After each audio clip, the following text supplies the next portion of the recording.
आज बेटी के घर आई हुई थी। घर में अच्छी खासी चहल पहल थी। बाहर पूरा परिवार एक साथ बैठकर खिलखिला रहा था। हंसी ठठाकों की गूंज अंदर कमरे तक सुनाई दे रही थी। गगन जी का भी मन कर रहा था कि वे भी अपने परिवार के साथ बैठे बातें करें, पर वे तो अपने बीमार शरीर और उदास मन के लिए अपने कमरे में पलंग पर लेटे हुए थे। जी पीना, दवाइयाँ सब कुछ सही समय पर हो जरूर दे जाती थी। जिन लोगों के लिए उस पत्नी को उन्होंने इतना जलील किया आज उन लोगों में से कोई भी उनके साथ नहीं थे। तो वही जो जल्लाद के बावजूद इस घर में रह गई, उनके जैसे शख्स के साथ निभा गई, पर खामोशी का आवरण ओढ़े हमेशा चुपचाप सी रहती थी।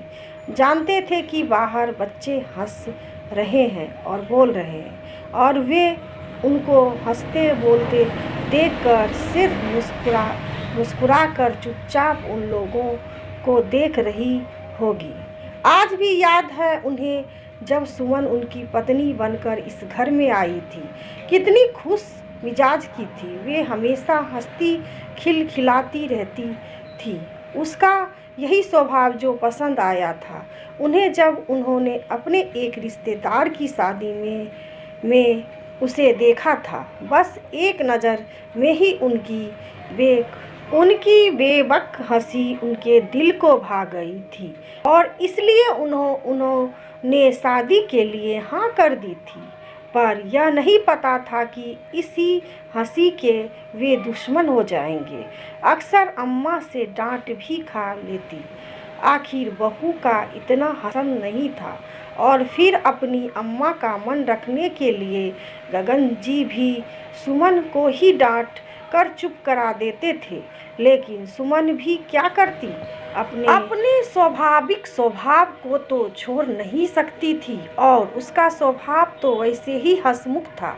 तो फिर कुछ देर बाद वापस वैसे ही हो जाती। गगन जी भी मन ही मन मुस्कुरा कर रह जाते, पर अम्मा के सामने खुलकर जाहिर नहीं करते। लेकिन उस दिन जो हुआ उसके बाद सुमन का वह स्वाभाविक स्वभाव कहाँ गायब हो गया, उसकी कसक आज भी गगन जी के मन में थी। जरा सी हिम्मत नहीं कर पाए अपनी अम्मा के सामने, यह जानते हुए कि पत्नी सही है, और पत्नी को ही दबा कर रख दिया। उस दिन छोटी बहन जानकी की सगाई थी। बड़ी बहन आरती भी घर पर आई हुई थी, और कई खास रिश्तेदार घर पर मौजूद थे। सगाई का प्रोग्राम पूरा हो चुका था। सुमन और आरती ने सारा सामान अम्मा के कमरे में रख दिया था। सुमन के मायके वाले अपने घर रवाना हो चुके थे। बाहर सभी खास रिश्तेदार बैठे बातें कर रहे थे। गगन भी उन्हीं लोगों के साथ था। इधर सुमन रसोई में काम कर ही रही थी कि बाहर से अम्मा जी के जोर जोर से चिल्लाने की आवाज़ आई। हे भगवान, मैं तो लुट गई, बर्बाद हो गई। कौन बेरी का प्रोग्राम पूरा हो चुका था। सुमन और आरती ने सारा सामान अम्मा के कमरे में रख दिया था। सुमन के मायके अपने घर रवाना हो। बाहर सभी खास रिश्तेदार बैठे बातें कर रहे थे। गगन भी उन्हीं लोगों के साथ था। इधर सुमन की रसोई में काम ही कर रही थी। बाहर से अम्मा के जोर जोर से चिल्लाने की आवाज़ आई। हे भगवान, मैं तो लुट गई, बर्बाद हो गई। कौन बेरी दुश्मन पीछे पड़ा है। अचानक अम्मा की आवाज़ सुनकर सब लोग अंदर की तरफ भागे। अम्मा अपने कमरे में थे। गगन ने आकर अम्मा से पूछा, क्या हुआ अम्मा, इस तरह रो क्यों रही हो, क्या हो गया। पर अम्मा तो जोर जोर से छाती पीट कर दहाड़े मार के रो रही थी। चुप होने का नाम ही नहीं ले रही थी। अरे बताओ तो सही, क्या हुआ। रोना बंद करोगी तो हमें पता चलेगा ना। पीछे से मामा जी ने भी कहा। मामा जी की बात सुनकर अम्मा रोते हुए बोली, अरे जानकी के ससुराल से आए हुए गहने कहाँ हैं, मिल नहीं रहे हैं। जरूर चोरी हो गए होंगे। हे भगवान, मैं इसके ससुराल वालों को क्या जवाब दूंगी? मैं तो बर्बाद हो गई। अम्मा रोती रोती बोली। अम्मा के बोलते ही अजीब सी खामोशी घर में छा गई। अरे ध्यान से देख, इन्हीं सामान में कहीं रखा होगा। मामा जी ने दोबारा बोले। भैया, पूरा सामान ऊपर से नीचे करके देख चुकी हूँ, पर गहने नहीं हैं। जरूर चोरी हुए होंगे। अरे शुभ शुभ बोल, एक बार हमें देखने दे।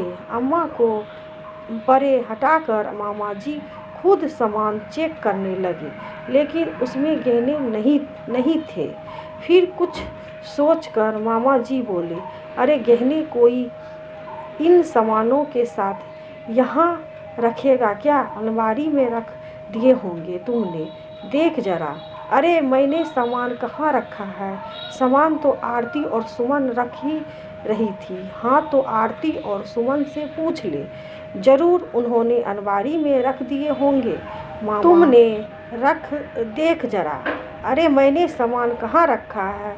सामान तो आरती और सुमन ने रख रही थी। हाँ तो आरती और सुमन से पूछ ले, जरूर उन्होंने अलमारी में रख दिए होंगे।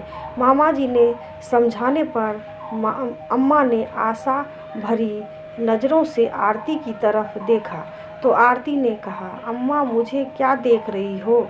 कोई मैंने थोड़ी ना गहने लिए हैं। अपनी बहू से पूछा, उसी ने कहीं रख दिए होंगे। आरती के जवाब सुनकर सुमन दंग रह गई, क्योंकि गहने की थाली तो आरती ही उठाकर लाई थी और गहने रख भी उसे ने ही थे। जी ऐसा क्यों बोल रही हो? गहने तो आप ही लेकर आई थी ना? सुमन का ऐसा कहना हुआ और आरती ने रोना धोना मचा दिया। अब मेरे मायके में ही मुझ पर चोरी का इल्ज़ाम लगेगा, यही दिन देखना बाकी रह गया था। आज मेरे बापू जिंदा होते तो मजाल थी, कोई मुझसे इतना कह कर दिखा देता। उसे रोता देखकर अम्मा और सुमन की दहाड़ पड़ी। खबरदार, जो मेरी बच्ची पर चोरी का इल्ज़ाम लगाया तो तूने ही गहने लिए होंगे। यह मेरी बेटी है, इसको मैं बचपन से जानती हूँ। अरे जन्म दिया है मैंने इसे, इसमें मेरे संस्कार कूट कूट कर भरे हैं।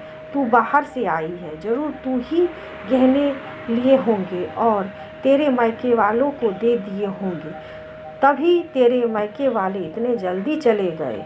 बस अम्मा जी, आप मेरे माता पिता पर चोरी का इल्ज़ाम कैसे लगा सकती हो? मैंने तो गहनों की शक्ल तक नहीं देखी, चुराना तो दूर की बात है। सुमन ने पलटकर जवाब दे दिया।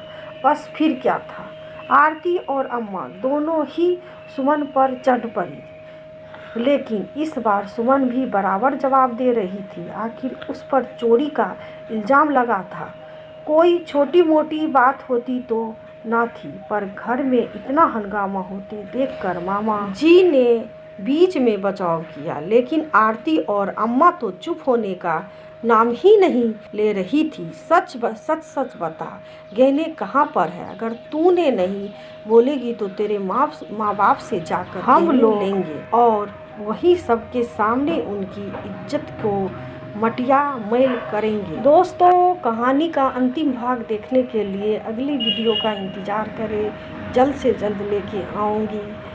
फिलहाल सब्सक्राइब करें, शेयर करें, लाइक करें। धन्यवाद दोस्तों वीडियो देखने के लिए आप सभी का।